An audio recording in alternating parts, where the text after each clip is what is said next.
రోషిని ఈ రోజు కూడా మసాలాలతో నిండిన గుత్తి కూర చేసింది. ఆమెకు అలా చేయడం చాలా ఇష్టం, అలవాటు కూడా. ఎప్పుడు అలాగే చేస్తూ ఉంటుంది. అరే వా రోషిని తల్లి, నువ్వు మసాలా పిండి చాలా రుచిగా చేసావు.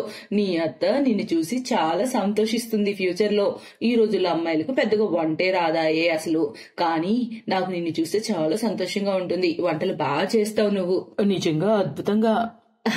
థ్యాంక్ యూ ఆంటీ గారు, నాకు వంట చేయడం చాలా ఇష్టం. నేను రకరకాల వంటలు చేస్తూ ఎక్స్పెరిమెంట్స్ చేస్తున్నాను ఆంటీ గారు. నేను కాస్త పిండి ప్యాక్ చేసిస్తాను మీకు, రేపు మళ్ళీ చేసిస్తాను మీకు, సరేనా? పొరిగింటి ఆవిడకు రోషిని నేచర్ చాలా ఇష్టం. ఊర్మిళ, నా దృష్టిలో రోషినికి మంచి వరుడున్నాడు. నువ్వు అంటే నేను మాట్లాడతాను. ఏమంటావు? అలాగే. ఆయన మేము కూడా రోషిని కోసం మంచి అబ్బాయిని చూస్తూ ఉన్నాం. తెలిసిన వాళ్ళలో దొరికితే అంతకన్నానా అది చాలా మంచి విషయం కదా. ఏం చేస్తుంటాడు అబ్బాయి? ఎవరెవరుంటారు అబ్బాయి ఇంట్లో? కుటుంబంలో అబ్బాయి, వాళ్ళ అమ్మ నాన్న, ఇంకా పెళ్ళైన ఒక చెల్లెలు ఉంటారు. ఆమె విదేశాల్లో ఉంటుంది. అబ్బాయి మంచి కంపెనీలో జాబ్ చేస్తున్నాడు. పొరుగింటి సుధా ఆ అబ్బాయి వాళ్ళతో మాట్లాడుతుంది. వాళ్ళకి రోషిని నచ్చింది. అలాగే రోషిని కుటుంబానికి అబ్బాయి, అతని పేరు వినయ్, అందరికి నచ్చాడు. చూస్తూ చూస్తూ ఉండగానే వినయ్ రోషినిల పెళ్లి జరిగిపోయింది. పెళ్లిలో రోషిని ఆడపడుచు ఒక్కటే వచ్చింది. ఇక 2 రోజుల తర్వాత ఆమె తిరిగి విదేశాలకు వెళ్లిపోవాలి. మమ్మీ, 2 రోజుల తర్వాత నేను వెళ్లిపోతాను. అందుకే ఈ 2 రోజులు నా ముద్దుల వదిన రోషిని చేతి వంట తినాలనుకుంటున్నా. ఏం వదిన, చేస్తావు కదా? మళ్ళీ మిమ్మల్ని ఎప్పుడు కలుస్తానో ఏంటో. ఇక ఈ 2 రోజులు వంటగది నువ్వే చూసుకోవాలి కోడలా. కాజల్ కోరిక నీ చేతి వంట తినాలని. అలాగే అత్తయ్య, ఖచ్చితంగా. కాజల్, నీకేం ఇష్టమో చెప్పు.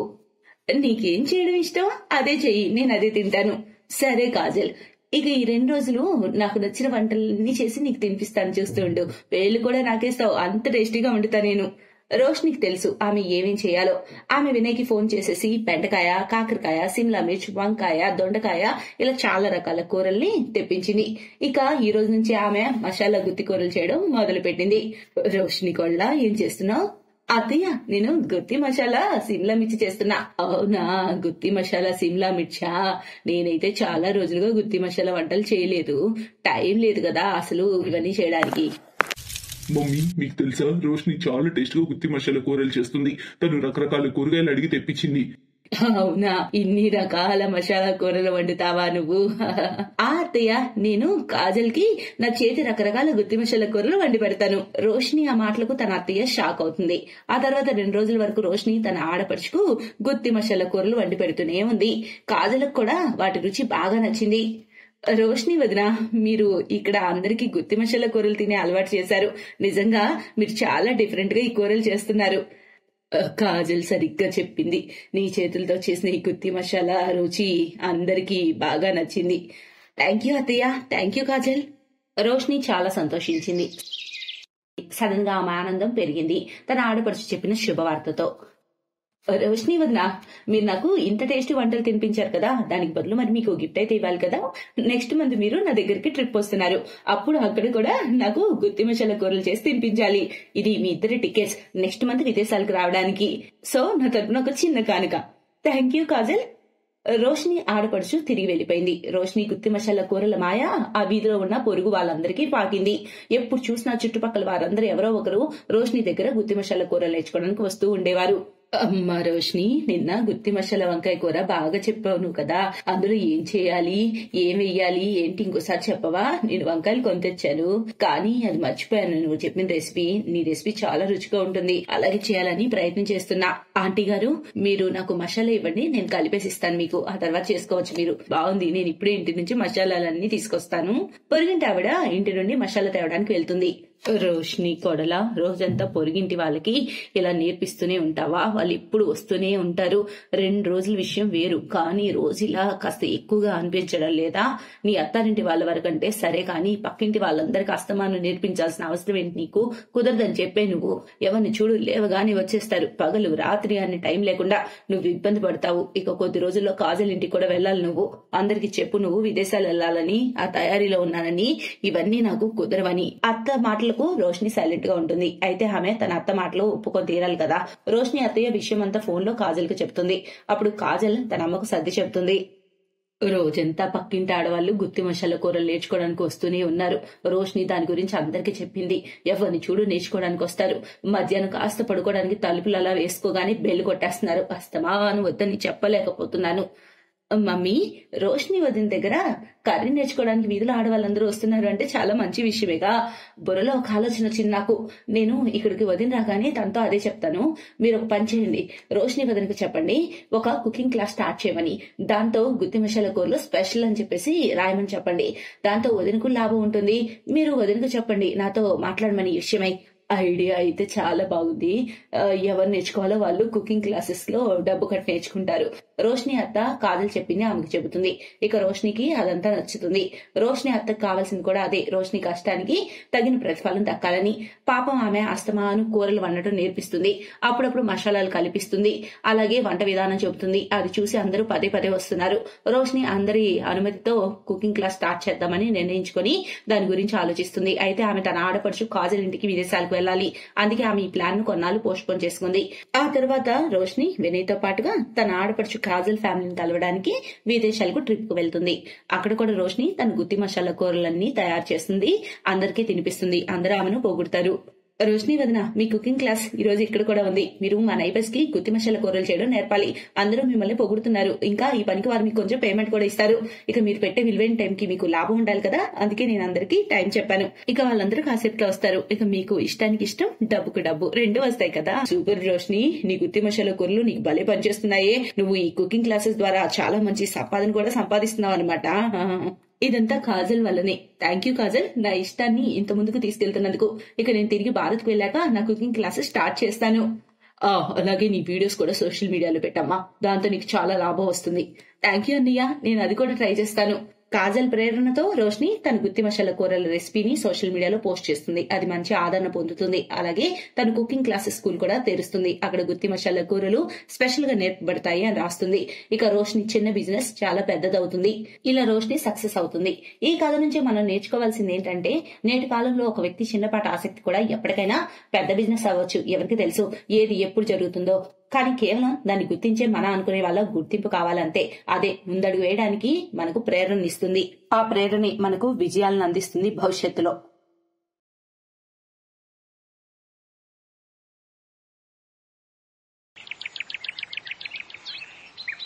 తెల్లని రంగుతో చారడేసి కళ్ళతో ఉండే సోనియా చూడటానికి చాలా అందంగా ఉంటుంది. కొద్ది రోజుల్లోనే ఆమె పెళ్లి కానుంది. అందుకే ఆమె ఫ్రెండ్ నేహ ఆమెను కలవడానికి వచ్చింది.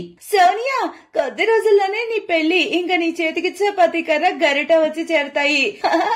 ఎందుకంటే పెళ్ళయ్యాక ఒక పద్ధతైన కోడలు వంటగదిలోని పనులు చేస్తూ కనిపించాలి కదా. నువ్వు నన్ను ఎగతాళి చేస్తున్నావా లేక బెదిరిస్తున్నావా? నేనేం ఎగతాళి చేయడం లేదు, ఉన్నది నిజం చెబుతున్నానంతే. సరే, ఒక మాట చెప్పు. నీ పెళ్ళయ్యాక నువ్వు వంటగదిలోకి వెళ్లి పని చేయను అని చెప్పలేవు కదా ఖచ్చితంగా. కానీ వంటగదిలో ఎక్కువ పని చేస్తే నీకు ఆ పొగ తగిలి నీ రంగు నల్లగా మారుతుంది, ముఖం అంతా జెడ్డైపోతుంది. అప్పుడు నువ్వు ఇంకా అందంగా ఉండవు. ఆలోచించి కాస్త. సోనియా ఫ్రెండ్ నేహ సోనియా బుర్రలో ఏవేవో ఎక్కించేసింది. దాంతో సోనియా టెన్షన్ పడుతుంది. సోనియా నేహతో పాటు కొన్ని సామాన్లు తేవడానికి మార్కెట్ కు వెళ్తుంది. కాసేపటి తర్వాత నేహ ఆమె ఇంటికి వెళ్లిపోతుంది. కానీ సోనియా బుర్రలో అవే మాటలు తొలుస్తూ ఉంటాయి. పెళ్లి తర్వాత వంట పనులు ఎలా చేయాలా అని. అప్పుడే ఒక లేడీ సడన్ గా సోనియాను గుద్దుకుంటుంది. ఆమె సంచిలో ఏవో కొన్ని ప్యాకెట్లుంటాయి. సోనియా ఆ బ్యాగ్ లేపడంలో ఆ లేడీకి సహాయం చేస్తుంది. నీకు ధన్యవాదాలమ్మా, పొరపాటున రాయి తగిలి కాలు జారింది. నీ పేరేంటమ్మా? చూడటానికి ఎంత అందంగా ముద్దుగా ఉన్నావో. Thank you aunty. నా పేరు సోనియా ఆంటీ. మరి మీ పేరు? నా పేరు మాలిని. నేనొక మంత్రగత్తెను. ఏవో 4 మాయలు చేసి డబ్బులు సంపాదిస్తాను. మాయలు చేస్తారా? ఇలాంటి మాయలు కాదు, నిజమైన అద్భుతమైన మాయలు. నీకేదైనా మాయ అవసరం ఉందా? నేను నీకు సాయం చేస్తాను. ఏమన్నా చేయాలా చెప్పు. సందేహించకుండా అడుగమ్మా. మాయా. సోనియా ఏదో ఆలోచిస్తూ ఉంటుంది. సడన్ గా ఆమె మైండ్ లోకి ఒక ఆలోచన వస్తుంది. అప్పుడు సోనియా, ఆంటీ, మనం మాయతో ఏదైనా వంట చేయగలిగేలాంటిది ఏమైనా ఉందా? అప్పుడు గంటలు గంటలు వంటింట్లో ఉండే పని ఉండదు కదా. అలా సోనియా తన మనసులోని అన్ని మాటలు మంత్రగత్తెకు చెబుతుంది. ఆ మంత్రగత్తెకు సోనియా మాటలు అర్థమవుతాయి. ఆమె సోనియాకు ఒక పౌడర్ ప్యాకెట్ ఇస్తుంది. సోనియా, ఇది మాయా పౌడర్. ఈ పౌడర్ ని నువ్వు ఖాళీ గిన్నెలో వేస్తే వెంటనే ఆ గిన్నెల నిండా రకరకాల వంటకాలు వచ్చేస్తాయి. అప్పుడు వంటగదిలో నిల్చొని శ్రమ పడాల్సిన అవసరం ఉండదు. నీ పని తేలికైపోతుంది. నిజంగానా ఆంటీ? పూర్తిగా నిజం. కానీ జాగ్రత్తగా గుర్తుపెట్టుకో, ఈ పౌడరు కేవలం వెరైటీ పిండి వంటలే ఇస్తుంది. ఈ పౌడర్ మాయ వల్ల నువ్వు సాధారణ భోజనం అంటే అన్నం, పప్పు, కిచడి, రసం ఇలాంటివి ఏమీ చేయలేవు. ఈ పౌడర్ కేవలం స్పెషల్ వంటకాలు మాత్రమే ఇస్తుంది. ఇంకొక విషయం, ఈ పౌడర్ గురించి నువ్వు ఎవరికి నిజం చెప్పకూడదు. ఒకవేళ చెబితే ఆ పౌడర్ అప్పుడే మాయమైపోతుంది. జాగ్రత్త. ఆంటీ గారు, ఏం పర్వాలేదు. నేను ఎలాగో నవవధువును కాబట్టి అన్ని స్పెషల్ వంటలే చేస్తాను. అప్పుడు అత్తారింటి వాళ్ళంతా చాలా సంతోషిస్తారు. ఈ పౌడర్ నిజంగా నాకు చాలా పనికొస్తుంది. సోనియా సంతోషంగా మంత్రగత్త నుంచి ఆ పౌడర్ తీసుకుంటుంది. ఇక తన పెళ్లి గురించి టెన్షన్ లేకుండా ఉంటుంది. కొద్ది రోజుల్లోనే సోనియా పెళ్లయ్యి అత్తారింటికి వస్తుంది. సోనియా అత్తయ్య ఆమెకు వంటగదిలో హల్వా చేయమని చెప్పి వెళ్తుంది. ఇక సోనియా ఆ మాయా పౌడర్ ను కడాయిలో చల్లుతుంది. దానితో చాలా టేస్టీ హల్వా సిద్ధం అవుతుంది. సోనియా అందరికీ హల్వా వడ్డిస్తుంది. అందరూ దాని రుచిని పొగుడుతూ ఉంటారు. ఆహా పవిత్ర, నీ కోడలు చేసిన హల్వా రుచి అద్భుతంగా ఉంది. కోడలు ఎంత అందంగా ఉందో హల్వా అంత రుచిగా ఉంది. కేవలం అందం కాదు, అంతకు మించని చెప్పు. నా కోడలు అత్యంత అందమైనది, గుణశాలి కూడా నా కోడలు. సోనియా చాలా సంతోషిస్తుంది. ఈ పౌడర్ నిజంగా సూపర్. ఈ పౌడర్ వల్ల నా ప్రాబ్లం అంతా దూరం అయిపోయింది. అలాగే నేను ఎలాగో అందగతని, ఇక అద్భుత వంట చేసే మార్గం తెలిసిపోయింది. ఇక ప్రతిరోజు ఇలాగే నాకు అనుకూలంగా సాగుతూ ఉంటే ఆహా ఆనందమే వేరు కదా.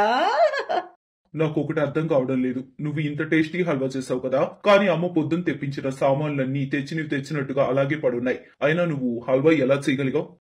విపుల్, మన పెళ్లి కేవలం 2 రోజులే కదా అయింది. అప్పుడే మీరు నన్ను అనుమానిస్తున్నారా? నేనేమైనా హోటల్ నుంచి హల్వా తెప్పించాలనుకుంటున్నారా? వెళ్ళు, నేను నీతో మాట్లాడను అసలు. అరే విపుల్, నువ్వు నా కొత్త కోడల్ని ఎలాంటి మాటలు అంటున్నావు? నా కోడలు చాలా తెలివైంది. ఇంకా ఆమె సామాన్ వాడలేదని నీకెవరు చెప్పారు? రవ్వ, నెయ్యి, పంచదార అన్ని వాడటం జరిగింది దానిలో. ఆ నేను కేవలం సరదాగా అన్నాను అంతే. సోనియా నా మాటలకు బాధపడినట్టుంది. సారీ.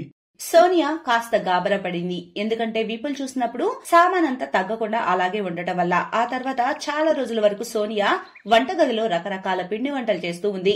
ఎవరూ అనుమానించకుండా సోనియా ఎంత వంట చేస్తే అంత రేషన్ సామాన్ దాచేయడం చేస్తుంది. ఇక ఇంట్లో అందరూ స్పెషల్ వంటకాలు తిని తిని విసిగెత్తిపోయారు. సోనియా పెళ్లై కూడా 2 నెలలు దాటింది. ఒకరోజు సుమిత్ర అక్క, ఆమె కోడలు సోనియాను కలవడానికి వచ్చారు. అప్పుడు తన యవ్వారం అంతా బయటపడుతుందేమో అని సోనియా కంగారు పడింది. సరిగ్గా అలాగే జరిగింది. సోనియా, వీళ్ళొచ్చిన 2 రోజుల నుంచి నువ్వు పకోడీ, కచోరీ ఇలాంటివే చేస్తున్నావు. కానీ అలా కాదు, కాస్త తేలికపాటి ఆహారం చెయ్యమ్మా. కిచిడి, పప్పు, రసం, పెరుగు ఇలాంటివి. పప్పు, కిచిడి అలాంటివి. కానీ అవి నేను చేయలేనత్తయ్యా. కచోరీ, డోక్లా, పకోడీ అలాంటివి అయితే చెప్పండి, నేను వెంటనే చేసేస్తాను. కిచిడి నా వల్ల కాదు. అరే సోనియా, నువ్వు సాధారణ వంటకు సంతోషించాలి. మిగతా విషయాలతో పోల్చుకుంటే దీనికి టైం చాలా తక్కువ పడుతుంది. కానీ ఒకటి నాకైతే షాకింగ్ గా ఉంటుంది. నువ్వంత భారీ వంటలు నూనెలో గ్యాస్ తోటి నిల్చొని అంతసేపు ఎలా చేస్తావు? పైగా చెమట పట్టకుండా, అందం అనువైనా తగ్గకుండా. సూపర్ నువ్వు. ఇక నేను వంటగది నుండి నాకు అసలు విముక్తే ఉండదు.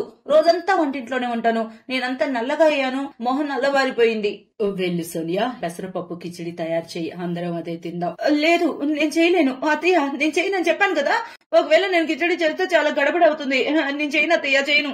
అరే అరే సుమిత్ర, ఏంటి నీ కోడలు అసలు అంత ఎదురు మాట్లాడుతుంది? అందగత్తని చాలా పొగరుందిగా దీనికి. 2 నెలలకే నోరు బాగా లేపుతుంది.